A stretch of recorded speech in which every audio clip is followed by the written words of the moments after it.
The latest. Thank you for your love and support. I appreciate you all. Across Africa, a new generation has found its voice, and this time it is loud, united, and unapologetic. When President Emmanuel Macron called on French citizens to return to Africa and invest massively, African youth did not hear opportunity. They heard alarm bells. To them, this wasn't partnership. It sounded like a calculated comeback, a rush to reclaim markets that are finally breaking free. The same continent once mocked as poor, the same people accused of surviving on the failure of the West, are now suddenly valuable again. Young Africans are asking hard questions. Why now? Why, after Mali, Niger, and Burkina Faso shut the door on French influence?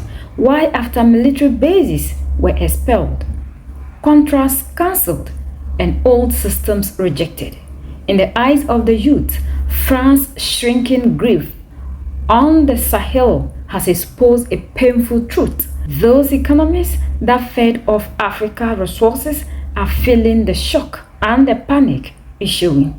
From Bamako to Niamey, from Ouagadougou to Accra, African youth are calling on their leaders to stand firm. They see this moment not as a return of investors, but as a test of sovereignty, a test of whether Africa will protect its markets, its resources, and its future, or allow the same players to rebrand exploitation as investment.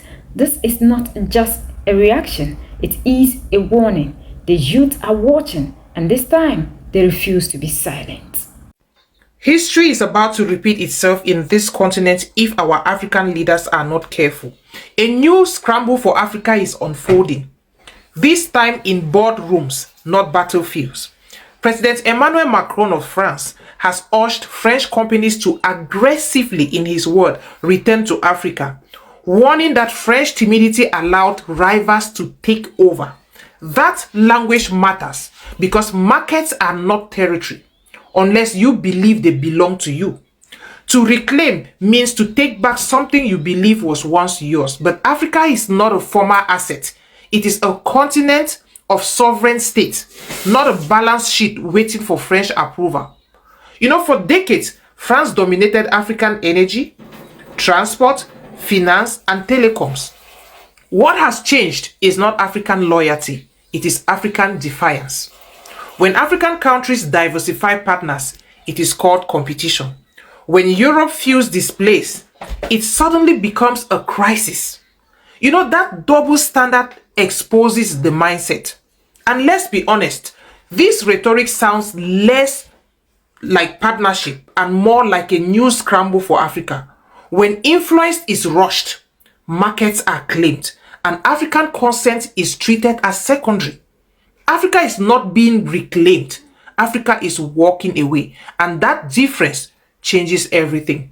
Thank you all for watching this video, and France, leave Africa alone. History is about to repeat itself. There's a new scramble for Africa. Yes, if African leaders are not careful, there is a new scramble for Africa. France has urged its companies to take Africa investment a priority. Yes, according to Emmanuel Macron, he says his investors, means French people, French companies, should invest in Africa massively. You ask yourself that what is this new investment that France is asking for? The fact is simple. As of now, Africa is still soon like a place where most of this nation can barely live without.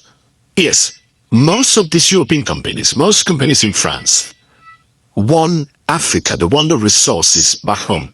So it is now left for the African leaders to set a new model of business, to try to fix their ties, try to fix their foreign policies, investment policies, to make sure that as these people are planning to come into the company, into the continent, they are coming and it's going to be a mutual benefit for one another.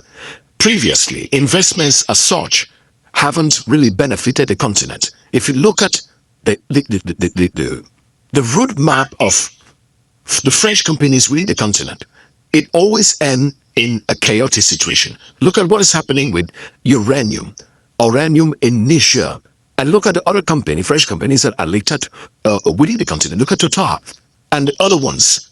They always end in a very, very serious situation. So as we speak, France say, especially through the President Emmanuel Macron, he says, African investment for European, for French companies should be a priority. It means they should prioritize investing in the African continent. It means that what he has seen a future in the continent, and it's not left for our leaders, if at all, they also see the future that these people are seeing within the continent. Now we understand the game of these people. It's no longer like business as usual. We can see beyond what they plan. Asking these people to come into Africa now, for what? For what reason? This is the same continent that was branded to be poor. We are surviving on the mercies of these people. And this is the time the youth are saying enough. Now African youth are rising against colonization being branded again as investment. We understand this game perfectly. They always use the same tactics on the African. But why the leaders are refusing to act, those in the democratic elected, is a question the youth are demanding answers for. And for how long must we continue to allow these people to survive on the mercy of Africa? Now the French economy is collapsing. Nothing is moving. Industries are collapsing. Businesses are collapsing. There is chaos everywhere in France. Yet, the African is watching. Yet, these are the same people who told us that we can never live without them. Now, Emmanuel Macron suddenly found out Africa is a gateway. So now they need not to waste their resources in France, but bring it to Africa. So in the name of that investment, because they know the leaders in Africa, those in the democratic elected, have only one national anthem, which is foreign investors. So when they rebrand themselves in this way and come, those in the democratic elected will welcome them and they'll take over the market. We know how these leaders are giving priority to these people, protecting their businesses while the local businesses fall because of taxes, because of huge things that are imposed on the African. Instead of our leaders to help the youth grow, they are rather looking at foreign investors growing. People come into the continent, get the best sites to establish their businesses simply because of their skin type. Yet the African can go through anything without getting that kind of site to establish his or her business. But when we get to these people, we can never find places like that. They make sure you, the African, will not come and be successful. But the African always makes sure these people will come here 1,001 years and continue to be ahead of the African. This is the danger we the youth are seeing. And now we are saying enough. We don't want our leaders to talk about Pan-Africanism, talk about African solution to the African problem in their parliaments anymore. Act. Block them. Because if you can see through what they are doing, the youth are calling on the leaders to let them understand that this is not partnership. And this kind of partnership, we do not want them. We do not want investors. We want to use Africans to change the narrative. We are capable to cause any change in Africa. And we need our leaders to give us the chance to change the narrative in our continent, rather than depending heavily on people in the name of coming into Africa to help us develop, while coming here to carry the resources, carry out the riches. And for how long will the African continue to allow this kind of game to be played on us? The youth have spoken. The youth are not happy.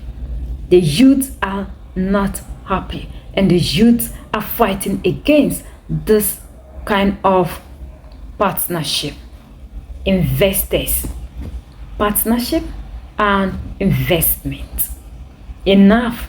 At least they can look to other places There are other continents. Why must it always be Africa? That is the question the youth of Africa are asking their leaders. Is it because they love us so much, which we know is never true? African Union, this is the time we want to own everything that is on our soil. We are the only ones that can set ourselves through. United we stand, divided we fall, and united we keep standing forever and ever. The greatest enemy of the African is mental slavery. So let's decolonize ourselves from mental slavery. Let's keep sharing to educate our brothers and sisters. Together we'll make Africa great for ourselves and the next generations that are going to come. So that's the latest around the world and in Africa.